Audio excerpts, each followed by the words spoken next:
Hello les rêveurs! Nous voici de retour pour le bilan du mois de septembre 2015.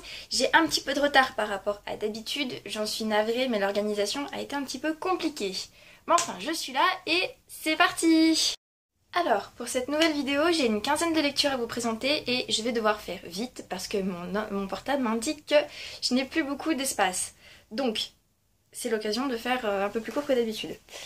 Donc, je vous avais laissé la dernière fois avec le premier tome de Thunder Road de Cathy McGarry, donc Nowhere But Here, publié chez Harlequintine. Alors je l'ai fini, c'est une romance qui est très très chouette, qui prend beaucoup plus de gravité et d'importance dans la suite. J'ai trouvé ça joli, même si c'est pas un coup de cœur, ça reste toujours un énorme succès et j'ai vraiment envie de savoir la suite avec un autre personnage dans ce même univers. C'est beaucoup plus sérieux presque que ce qu'on a pu voir dans la série Pushing the Limits. Donc c'est vraiment agréable, puis il y a toujours cette tension amoureuse que l'auteur a réussi à instaurer et cette sensualité qui est présente sans qu'on dépasse un certain niveau. Donc c'est très très agréable. J'espère que cette série pourra apparaître en France. Alors, j'ai lu ensuite une nouvelle de chez Fantasmagorie, donc Naufrage terrestre d'Aurélie Genet, une nouvelle de science-fiction qui nous parle d'un peuple en fait qui est caché parmi nous et tout le long du livre, on se demande en quoi ils se sont transformés pour réussir à survivre dans notre civilisation. Et la chute, elle nous fait vachement réfléchir. J'avais presque deviné, c'était pas ça. Et j'avoue que je me suis laissée prendre au jeu, c'est bien écrit. C'est court, encore une fois, c'est une nouvelle. Mais on se laisse vraiment surprendre et c'est agréable parce que on part dans les souvenirs de ce peuple, de son arrivée sur Terre, apparemment presque avant que nous, on commence à se développer. Et je trouve que c'est vraiment bien construit et j'avoue qu'on peut imaginer une suite à cette nouvelle qui est assez perturbante. Ensuite, je suis repassée en fait à du papier. Je me suis lancée dans Attachement de Rainbow Rowell, publié chez Milady Romance. Alors ça faisait des années, ouais, je crois que je peux le dire, des années que j'avais envie de le lire, puis ça sortit. J'ai réussi à l'avoir en occasion et je ne regrette pas du tout. C'est une petite romance qui est super sympa, bon, assez imposante quand même quand vous regardez l'épaisseur, mais qui se lit vraiment facilement. On voit les échanges de mails entre, ça y est, j'ai oublié, entre Beth et Jennifer. Franchement, des fois c'est à mourir de rire, c'est vraiment loufoque et pourtant on aborde des sujets qui sont difficiles. À côté de ça, on a Lincoln qui surveille les mails et qui ne va pas les avertir et ni leur mettre d'avertissement parce qu'elles échangent des mails alors qu'elles ne devraient pas, c'est des conversations de boulot, enfin voilà. Et il va tomber finalement amoureux en fait de l'une des deux mais il sait pas comment lui dire, il sait pas comment ça pourrait évoluer ni rien. Donc ça fait une petite intrigue parce qu'en plus celle dont il est amoureux, elle a remarqué un mec dans le service et il se demande si ça pourrait pas être lui. Bon, on sait pas, hein. On sait pas, mais tout au long du bouquin, il y a des petits passages qui sont presque un petit peu longs, mais ça permet de beaucoup savourer la fin qui est juste toute choupinette et puis voilà, c'est vraiment une petite lecture qui nous fait prendre du bon temps et que je vous conseille parce que c'est tout simple et c'est tout mignon. Voilà. Alors ensuite, j'ai lu un truc, alors là par contre, cataclysme total, préparez-vous. Il s'agit de Juste avant le bonheur de Agnès Ledy, publié chez Pocket. Ce bouquin m'a fait pleurer. Alors quand je vous dis qu'il me fait pleurer, il m'a vraiment fait pleurer. Et pour qu'il ça fasse pleurer, je crois que ça rentre dans le top 5 de ceux qui m'ont fait pleurer. Donc les 5 bouquins qui ont réussi à me faire pleurer dans ma vie. Cette histoire, c'est une histoire d'une jeune femme qui a déjà, enfin elle a une vingtaine d'années, elle a déjà un enfant dont elle doit s'occuper toute seule. Et elle va partir en vacances avec un vieux bonhomme qui lui a perdu un peu le goût de tout ça et puis qui va la trouver rafraîchissante. Il n'y a rien, il y a juste de l'amitié entre eux et il va se passer quelque chose au retour qui va changer leur vie à jamais, qui va les fracasser quelque part. Et voilà, ça nous fait pleurer, mais en même temps il y a beaucoup de tendresse, beaucoup d'humour aussi, beaucoup de réalisme et c'est très très agréable à lire. Ça se lit très rapidement, on se laisse toucher de bien des manières et franchement c'est presque un coup de cœur pour moi, donc je vous le conseille sincèrement. Si vous pouvez, n'hésitez pas, surtout que c'est en poche quoi, ça prend pas de place et puis ça coûte pas cher, donc n'hésitez pas. J'ai ensuite lu une autre nouvelle de fantasy cette fois. Il s'agit de La Gloire écarlate, je sais pas si vous voyez, je sais même pas si vous avez bien vu tout à l'heure pour le Naufrage terrestre. Donc La Gloire écarlate de Fabrice Pittet, publié chez Fantasy Édition RCL. Alors c'est la deuxième nouvelle que je lis de lui. Vous avez déjà vu la dernière fois celle que j'avais lue, Par-delà les ondes. Alors j'avoue que j'ai été surprise parce que je savais pas trop ce que ça pouvait donner. J'ai accepté de lire cette nouvelle parce que, ayant connu l'autre, je me demandais ce que ça pouvait donner. J'étais curieuse. Et en fait c'est une nouvelle qui est, ouais, un peu de fantasy, qui est un peu plus dure, beaucoup plus guerrière en fait que l'autre. J'avais peur que ça soit sanglant et tout ça, alors ça l'est un petit peu, mais pas trop. Et on constate plus l'évolution du personnage, dont la fin est juste très très drôle. Je dois admettre que je l'avais venu venir et j'ai beaucoup apprécié la chute. Mais vraiment, il y a une construction de cette gloire écarlate, de tout ça, et j'avoue qu'on se laisse vraiment embarquer. Il y a vraiment un petit truc qui vous donne envie de découvrir tout ça. Donc je vous conseille sincèrement ça aussi, parce que ça fait pas partie de mon style habituel, mais ça se laisse très facilement apprécier. Ensuite, je suis restée dans la fantasy avec un service presse de chez Nemos pour le tome 2 de Blizzard, Les guerres madrières de Pierre Gaullon. Alors oui, j'aime Nemos. Alors, j'avais beaucoup oublié du tome 1, donc ça ne m'a pas arrangé pour la suite. J'ai quand même essayé de récupérer un peu dans ma mémoire ce que j'avais pu y stocker, ce qui n'était pas facile, mais c'est une suite qui est quand même assez agréable à lire, qui est un petit peu en longueur c'est vrai, mais qui nous permet d'avoir pas un creux, mais un moment plus calme pour apprécier l'histoire et la richesse de l'univers que Pierre Gaullon a réussi à créer. C'est agréable parce que on en apprend pas mal. Il y a quand même des choses qui se passent, il y a un petit peu d'action et ça fait bouger les choses, pas assez à mon goût, mais voilà, on en attend presque plus, mais ça promet énormément pour la suite. Donc on va dire c'est un tome de transition qui permet quand même de s'imprégner plus de l'univers pour qu'on puisse vraiment plonger dans la suite. Donc pareil, il faudrait peut-être que je le relise celui-là une fois que j'aurai reçu le 3. Mais voilà, c'est du bon, c'est du très bon, sauf qu'on s'attend pas forcément à ça quand on ouvre le livre. Et par rapport à ce qu'on avait eu dans le tome 1. Et la fin est assez cruelle. Il faut le dire. Mais ça veut dire que c'est de la bonne fantaisie aussi, si je vous dis ça. Enfin voilà, je vous le conseille aussi, c'est une série que je vous conseille assez parce que auteur français, bonne fantaisie, voilà. Ensuite, donc, j'ai réenchaîné encore avec du numérique. Oui, j'en ai lu beaucoup ce mois-ci. J'ai fait fumer ma liseuse.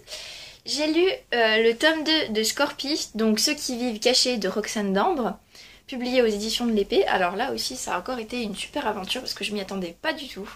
J'avais beaucoup apprécié le tome 1 qui était un petit coup de cœur. C'est pas un coup de cœur cette fois, mais c'est vraiment aussi encore une saga qu'on a envie de vivre. Oui, de vivre, de lire, de tout en fait. Parce que ce qu'on découvre en évoluant aux côtés de Charlotte, c'est vachement surprenant. Il y a un univers fantastique qui est créé, qui est toujours aussi impressionnant, développé. Et les personnages qui sont créés, je suis désolée, mais déjà Charlotte, elle a un caractère mais unique. En plus, elle joue de ses tours pour réussir à embobiner son méchant dans l'histoire, là c'est génial. Avec en plus Adam qui parfois est un petit peu imperméable à certains sous-entendus, c'est très très drôle. Il y a plein de choses qui s'ajoutent, il y a une intrigue qui se fait, on est pendu au truc, on veut plus lâcher le livre, ou la liseuse en l'occurrence. Donc si vous voulez rire, stresser, avoir des jolies scènes d'amour aussi, des trucs comme ça, c'est là-dedans qu'il faut vous plonger. C'est comme pour Animae, c'est totalement différent comme univers, mais ça reste un petit peu dans la même veine quand vous voulez rire, que vous voulez passer un bon moment. C'est exactement le genre de truc qui vous fait... Voilà. Puis il y a aussi ce souci de valeur, parce que quand même Adam il tue des gens, ce que Charlotte n'aime pas, mais elle l'aime quand même. Donc il y a des petits conflits un peu moraux qui se passent, et c'est vraiment super. Donc moi j'ai trop envie de savoir la suite maintenant, comme d'hab. Roxane, elle a le don de créer des romans qu'on a toujours envie de lire, même de relire après, donc voilà. Ensuite, j'ai totalement changé de registre, là. Je suis passée dans un truc... je suis passée dans un témoignage, en fait. Mal de mer, donc dans l'espérance du bien de Dieu de Jean-Yves Ducournau, publié chez Édition des Béatitudes. Alors, en fait, c'est un témoignage d'un jeune garçon qui... Enfin, pas d'un jeune garçon, d'un prêtre, qui a grandi, en fait, sans amour de sa mère. Qu'elle le considérait comme l'autre. Elle l'a jamais appelé par son prénom. Donc voilà, ça explique comment il a réussi à se construire, ça retrace son histoire. C'est intéressant à lire, je vous dirais, je peux pas juger un témoignage de toute façon, mais j'avoue que c'est pour moi moins intéressant que peut-être celui de Tim Guénard, parce il est moins poignant, mais ça nous reste difficile à lire par moments et intéressant parce que c'est quand même une tranche de vie qui n'a pas été facile à vivre pour lui. Et on apprend qu'on peut quand même se construire par-delà tout ça.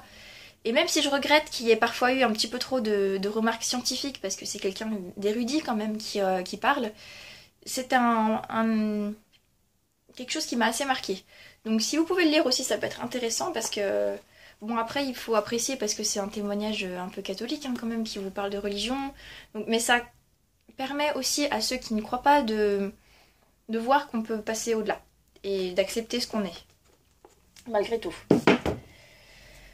Ensuite, je suis encore passée dans un truc différent. J'avais plein de trucs différents dans ma palle ce mois-ci. J'ai lu Comment je suis restée inconnue de Jean Fabien, donc publié chez Paul & Mike édition. Alors ça c'est un roman que j'avais gagné grâce à Vendredi Lecture. Je savais pas trop, j'avais vu le résumé et ça m'avait vachement tenté. Ça paraissait plein d'humour, très dérisoire et tout ça. Alors ça l'est. J'avoue que la plume de Jean Fabien c'est un monument. C'est un génie. Un génie pour cette plume, je suis totalement fan. Seulement j'ai trouvé que l'histoire était un petit peu pas vide. Bon après c'est vrai que c'est fait exprès.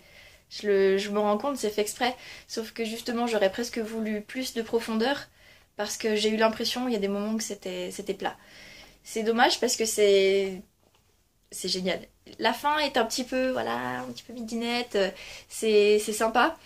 Ça reste un bon moment de lecture quand même, hein, parce que c'est... Voilà, mais je vous avoue que moi je l'ai lu essentiellement pour la plume, pas pour l'histoire, parce que le personnage, d'un moment, il m'énervait un peu, il faisait presque fille, à ne plus savoir quoi penser. Donc, voilà, je vous le conseille, parce que Jean Fabien, qui ne sait plus s'il doit aimer cette fille ou en aimer une autre, la rendre jalouse, enfin, voilà. C'est drôle, il faut le lire vraiment avec beaucoup d'humour, avec beaucoup de dérision aussi, nous. Et voilà, mais c'est une bonne découverte quand même. Ensuite, je suis retournée dans du numérique.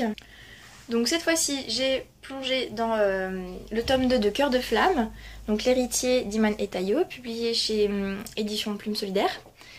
Alors oui, vous m'excuserez, hein, je fais des pauses à chaque fois que je cherche mon e-book, parce que sinon je sens que ma vidéo ne sera jamais terminée. Donc voilà, on fait que les moyens du bord. Cheers. Alors cette suite, je vous dirais pas qu'elle m'a déçue, mais je l'ai trouvée moyenne. J'ai découvert plein de choses, seulement pour moi, c'est vrai que ça fait presque un an que j'ai lu le premier tome. Il y a un univers qui est créé, qui est très riche, que j'ai aimé retrouver ici. Mais c'est long, il y a des moments c'est lourd. Ouais, il y a des longueurs et c'est désagréable. Ceci dit, après, il y a des choses qui bougent et j'ai envie de voir ce que ça va donner. Je lirai le tome 3, j'ai envie de savoir ce qui va se passer. Et ça reste un roman qui est très bien écrit quand même. Et avec des personnages qui sont intéressants, de nouvelles têtes qui apparaissent. Donc voilà, l'intrigue se complexifie aussi. On voit les personnages évoluer chacun de leur côté, parfois ensemble. Et c'est très intéressant. Mais il manque un certain souffle, une certaine addiction que j'aurais aimé trouver quand même par rapport au tome 1 qui me semble avait manqué aussi un petit peu de ce genre de choses. Donc voilà, je prie pour que le tome 3 soit un petit peu plus tendu. Et voilà, mais ça reste quand même une lecture sympathique que je vous conseille. Voilà. Ensuite, je suis passée, alors là, à un truc que j'étais sûre d'aimer. Sûr, mais alors sûr. Un monument, presque. Peut-être que certains vont deviner. Il s'agit du tome 3 de Rose Morte, donc Flétrissure de Céline Landrecy, publié chez L'Homme Sans Nom. Alors là, pour ceux qui n'ont pas encore commencé Rose Morte, je ne sais pas ce que vous attendez, mais la plume, l'histoire, les personnages, tout, il faut se lancer. Ce tome 3, il est monstrueux, il est super bien écrit encore une fois. Imaginez, je prenais plaisir à aller consulter le glossaire à la fin. Je le fais jamais d'habitude, ça me saoule. Là, je le faisais parce que je voulais tout apprendre, je voulais tout comprendre. Absolument tout. J'étais dégoûtée de ne pas pouvoir lire les phrases dans leur contexte original, en allemand, en polonais. Je voulais tout comprendre. C'est un bouquin, vous voyez, c'est quand même écrit assez petit dedans. Ça se lit parfois longtemps, mais c'est une de ces lectures que vous prenez un long moment et que vous ne lâchez pas et que vous n'avez pas envie de lâcher quand même. Donc, je peux juste vous dire que c'est difficile à lire parce que ça parle de la Deuxième Guerre mondiale et forcément on n'est pas épargné. Je sais de faire vite, sinon je ne saurais pas le faire. Et que, voilà, on a beaucoup de sentiments, beaucoup de douleurs et que ça reste, ça change. C'est un élément charnière de la saga, ça se sent. Et c'est écrit avec brio, donc il faut lire tout ça. Il faut se lancer là-dedans. Et puis les personnages, ils sont... Enfin bref, on va toujours en découvrir plus. Voilà. Il me reste 3 minutes, je crois, de vidéo, donc je vais me grouiller. Ensuite, j'ai lu Memorias de Indun Triada, donc le tome 3 de la saga de Laura Gallego Garcia. J'avais lu le tome 1 en français. Alors, j'ai mis un petit moment à le lire celui-là parce que je l'ai lu en espagnol et puis que c'est écrit petit dedans. J'avoue que j'ai été très surprise de cette suite parce que c'est toujours aussi addictif, ça se complexifie aussi, les personnages, voilà. La seule chose qui m'a énervée, c'est que Victoria ne sait toujours pas à qui donner son cœur entre les deux garçons et ça me gave. Ça me gave, mais bon, voilà. J'ai acheté la suite, je vais pouvoir la lire, je vais pouvoir vous donner mon avis aussi, donc voilà. Oui, je le fais très très vite parce que j'ai plus de temps. Donc voilà. C'est dommage que ça soit plus publié en français parce que ça valait le coup. Et enfin, voilà, je vais la faire vite aussi celle-là, j'ai lu Fernand, un arc-en-ciel sous la lune de Martial Victorin, publié chez l'Astre Bleu. Alors là aussi c'était une super lecture que j'ai appréciée, c'était surprenant, c'était original, c'est très doux aussi, ça parle d'un vieil homme qui va emménager dans une maison de retraite et qui va un petit peu tout chambouler là-dedans par ses méthodes, par l'amour qu'il transmet. Et c'est vraiment une lecture innovante que je vous conseille sincèrement. La plume est belle, elle est poétique, elle devient plus fraîche et plus directe dans la suite et c'est vraiment agréable. Donc ça change, c'est super chouette. Voilà, je crois que c'est tout ce que j'ai à dire, mais voilà. Et puis j'ai un grand merci à Martial Victorin parce que c'est un voyage que j'ai énormément apprécié. Et enfin, j'ai terminé le mois avec une lecture secrète dont je vous parlerai un jour. Voilà, un jour. Mais je ne sais pas quand. Et que j'ai terminé en fait le mois, au début du mois, donc je vous en reparlerai peut-être la prochaine fois. Mais voilà, c'était tout pour ce mois-ci, je suis désolée pour la course que ça prend à la fin. Je vous souhaite un excellent mois d'octobre, avec un petit peu de retard quand même vu qu'il a déjà commencé. Je vous remercie d'être là et puis voilà. Je vous fais plein de gros bisous et je vous dis au mois prochain. Ciao les rêveurs!